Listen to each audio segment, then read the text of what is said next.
Welcome to আমার রান্নাশালা। আমার রান্নাশালা তোমাদের সকলকে আরও একবার ওয়েলকাম জানিয়ে আজকে আবার একটি নতুন রেসিপি তোমাদের সঙ্গে শেয়ার করতে চলেছি। সেটা হচ্ছে পেঁয়াজকলির একটি রেসিপি। সেটা হলো পেঁয়াজকলি বেগুন আলুর চচ্চড়ি। শীতকালে এখন প্রচুর পরিমাণে বাজারেতে পেঁয়াজকলি উঠে গেছে।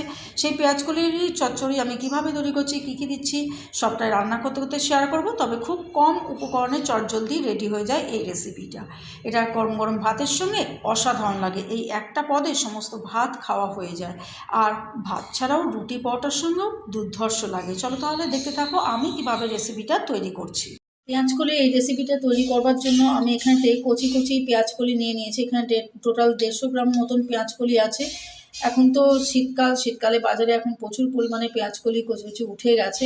আর এই পেঁয়াজকলি চচ্চড়িটা তৈরি করবার জন্য আমি আলু বেগুন এই সবজিগুলো দেব। আমি এগুলো কেটে নেওয়ার পর তোমাদেরকে দেখাচ্ছি, আর কিভাবে তৈরি করছি না করছি সবটাই রান্না করতে করতে শেয়ার করবো। কী কী দেবো না দেবো সব তাহলে দেখতে থাকো। এই দেখো পেঁয়াজকলিগুলোকে ঠিক এরকম লম্বা লম্বা করে কেটে নিয়েছি, নিয়ে আমি ধুয়ে পরিষ্কার করে নিয়েছি। তোমরা দেখতেই পাচ্ছ দেখে জল। আর এখানেতে নিয়েছি দুটো বড় সাইজের আলুটাকেও এরকম সরু সরু করে কেটে নিয়েছি, একটু পাতলা পাতলা করে। আর এখানে নিয়েছি একটা ছোটো সাইজের টমেটোও নিয়েছি। এটা কুচানো হয়নি, পরে কুচিয়ে নেবো। যেহেতু এটা চচ্চড়ি করবো, বেগুন তো মাস্ট। এখানেতে বেগুন সরু সরু করে লম্বা করে কেটে নিয়েছি একটা বড় সাইজের পেঁয়াজ কুচিয়ে নিয়েছি। আর রান্নাটা করব সর্ষের তেলে। কী ফোড়ন দিচ্ছি কী দিচ্ছি না দিচ্ছি সবটা রান্না করতে করতে শেয়ার করছি। চলো তাহলে মূল রান্নায় যাওয়া যাক। এই দেখো কড়াই বসিয়ে দিয়েছি, কড়াইতে সর্ষের তেল দিয়ে দিয়েছি। আমি এখানেতে বড় চামচে 5 চামচ অর্থাৎ 5 টেবিলস্পুন মতন সর্ষের তেল দিয়েছি। সবার প্রথমে তেলটা গরম হয়ে গেছে। সবার প্রথমে আমি এই বেগুনগুলো একটু ভেজে তুলে নেব। বেগুনগুলোকে আমি একবারে সব সবজির সঙ্গে দিচ্ছি না, আমি ভেজে আগের থেকে একটু আলাদা করে ভেজে তুলে নিচ্ছি। তার জন্যে একটু তেল তো বেশি লাগবেই, আর চচ্চড়িতে সাধারণত একটু তেল বেশিই লাগে।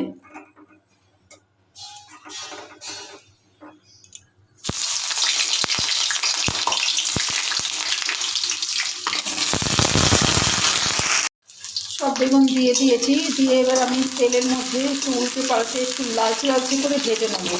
আর এই বেগুনটা ভাজার সময় আমি কোনো রকম হলুদ বা নুন মাখাইনি, কারণ নুন মাখালেই সঙ্গে সঙ্গে নরম হয়ে যাবে। ততটা নরম করে আমি ভাজবো না, লালচে লালচে হলেই আমি তুলে নেব। এই দেখো বেগুনগুলো আমার লালচে লালচে করে খুব সুন্দর দেখো কালার চলে এসছে, ভাজা হয়ে গেছে। এবার আমি বেগুনগুলো তুলে নেব। আর এই বেগুন ভাজার সময় তোমরা গ্যাসটাকে কমিয়ে রাখবে না, একদম ফুল ফ্লেমেই গ্যাসটা দিয়ে রাখবে, তাতে বেগুনটা কিন্তু সহজে নরম হয়ে যাবে না। এবার আমি একটা জায়গায় তুলে নিচ্ছি। এই দেখো বেগুনগুলো ভেজে আমি তুলে নিয়েছি। ওই তেলেতে আমি দিয়ে দিচ্ছি 1/2 টিস্পুন মতন কালো জিরে ফোড়ন দিচ্ছি। ফোড়নটা কয়েক সেকেন্ড হয়ে যায়।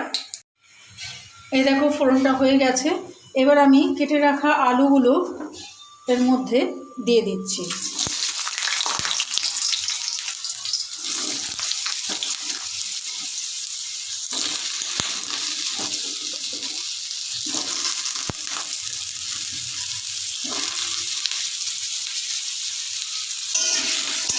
একটু নাড়াচাড়া করে নিচ্ছি। এ দেখো আলুটা একটু নাড়াচাড়া করে নিয়েছি। এবার আমি কেটে রাখা পেঁয়াজটা দিয়ে দিচ্ছি।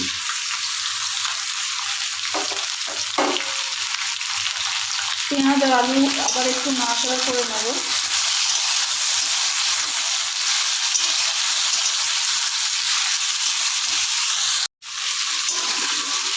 পেঁয়াজটা দেওয়ার পর এবার আমি দিয়ে দিচ্ছি কেটে রাখা পেঁয়াজকলিটা। এটা আমি এখন দিয়ে দিলাম, এর সঙ্গে অ্যাড করে দিলাম। গ্যাসের ফ্লেম আমি হাই ফ্লেমেতেই রেখেছি, একদম পুরো ফ্লেম দিয়ে রেখে দিয়েছি। এবার আমি ভালো করে একটু নাড়াচাড়া করে সবজিগুলোর সঙ্গে মিশিয়ে নেব। পেঁয়াজকলি পেঁয়াজ আলু ভালো করে মিশিয়ে নিলাম। এই দেখো সবজিগুলো হালকা হালকা করে কালারও ঘুরে গেছে, আমার ভাজা হয়ে গেছে, একটু সাঁতলে নিয়েছি। এবার আমি দিয়ে দিচ্ছি দুটো চিড়ে রাখা কাঁচা লঙ্কা, আমি এতে দিয়ে দিলাম। ঝাল নুন মিষ্টি যার যার টেস্ট অনুযায়ী দেবে। আর দিয়ে দিচ্ছি 1 টিস্পুন হলুদ গুঁড়ো, দিচ্ছি 1 টিস্পুন নুন, আর দিচ্ছি 1 টিস্পুন মতন ধনে গুঁড়ো। এখানে আমি জিরে গুঁড়ো দিচ্ছি না, ধনে গুঁড়ো দিচ্ছি। ধনে গুঁড়োর সেন্টটা খুব সুন্দর লাগে। দিয়ে ভালো করে মশলার সঙ্গে এবার মাখিয়ে ভালো করে মিশিয়ে নিচ্ছি।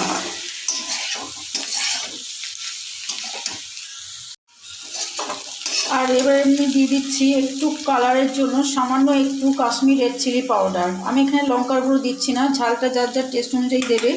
তোমরা চাইলে এখানে গুঁড়ো লঙ্কাও ইউজ করতে পারো, তাতে কোনো অসুবিধা নেই। আমি যেহেতু ঝালের পরিমাণটা কম খাই, আমি সেজন্য কাঁচা লঙ্কা দিলাম। আর কালারের জন্য দিয়ে দিচ্ছি কাশ্মীর রেড চিলি পাউডার। এবার আমি দিয়ে দিচ্ছি কেটে রাখা টমেটো কুচিটা। যে এটাও আমি ভালো করে মশলার সঙ্গে সবজির সঙ্গে মিশিয়ে নিচ্ছি। আর একটা কথা বলে রাখি, এখানে তোমরা চাইলে মটরশুঁটিও দিতে পারো। আমার কাছে মটরশুঁটি নেই বলে আমি দিতে পারিনি। তোমরা থাকলে অবশ্যই মটরশুঁটি অ্যাড করে এর সঙ্গে, খেতে আরও ভালো লাগবে। এই দেখো মশলার সঙ্গে খুব ভালো করে কষানো হয়ে গেছে। এবার আমি অল্প একটু জল অ্যাড করে দেবো। অল্প একটু জল আমি দিয়ে দিচ্ছি, 1 কাপ মতন জল আমি দিয়ে দিলাম। দিয়ে এবার একটা ঢাকা চাপা দিয়ে দেবো। আর এই রান্নাটা করতে, এই পেঁয়াজকলি বেগুন আলু চচ্চড়িটা তৈরি করতে খুব কম মশলা লাগে, খুব কম মশলায় তৈরি হয়ে যায়। এটা খেতে খুব সুস্বাদু হয়। এবার আমি একটা ঢাকা চাপা দিয়ে দিচ্ছি। আমি মাঝখানে একবার ঢাকাটা সরিয়ে নিয়ে দেখে নিয়েছিলাম, সবজিগুলো প্রায় সেদ্ধ হয়ে এসছে।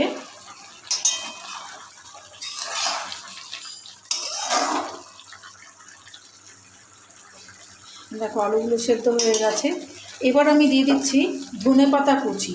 এই রান্নাটায় ধনেপাতা কুচি অবশ্যই দেবে, তাহলে এর টেস্ট আরও বেড়ে যায়, খুব সুন্দর লাগে খেতে।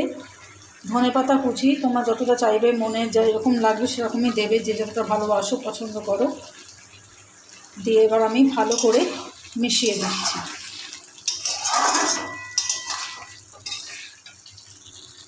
এবার আমি দিয়ে দিচ্ছি স্বাদ অনুযায়ী একটু চিনি দিচ্ছি। তোমরা চাইলে দিতেও পারো, নাও দিতে পারো, তবে চিনিটা দিলেও এর স্বাদের অনেকটা নির্ভর করে, খেতে খুবই ভালো লাগে। একটু চিনি দিয়ে দিলে টেস্টের জন্য অসাধারণ লাগে খেতে। দিয়ে ভালো করে আমি মিলিয়ে নিচ্ছি।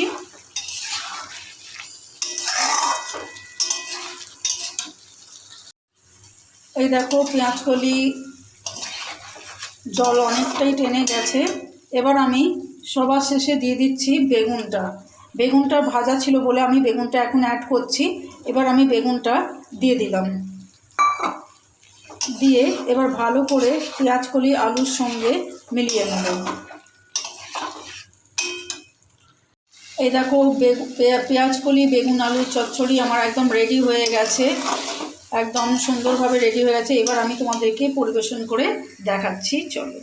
পেঁয়াজকলি বেগুন আলু চচ্চড়ি আমার রেডি। আমি গরম গরম পরিবেশন করে দিয়েছি। তোমরা দেখতেই পাচ্ছ যেভাবে আমি তৈরি করলাম, একবার অন্তত তৈরি করে খেয়ে দেখো, খুবই ভালো লাগবে। আর যদি রেসিপিটা ভালো লাগে বা পছন্দের হয়, তাহলে আমার রান্নাশালা চ্যানেলটিকে প্রচুর প্রচুর লাইক শেয়ার সাবস্ক্রাইব করো। পাশের বেল আইকনটা অবশ্যই ক্লিক করে দিও, তাহলে আমি যে সমস্ত নিত্য নতুন রেসিপি তৈরি করব, সে সমস্ত রেসিপির আপডেট সবার আগে তোমাদের কাছে পৌঁছে যাবে।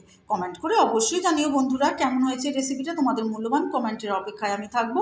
চলো তাহলে আজকের মতন এখানেই শেষ করছি। পরের দিন নতুন রেসিপি নিয়ে এসে হাজির হব। সবাই সুস্থ থেকো, ভালো থেকো, টাটা।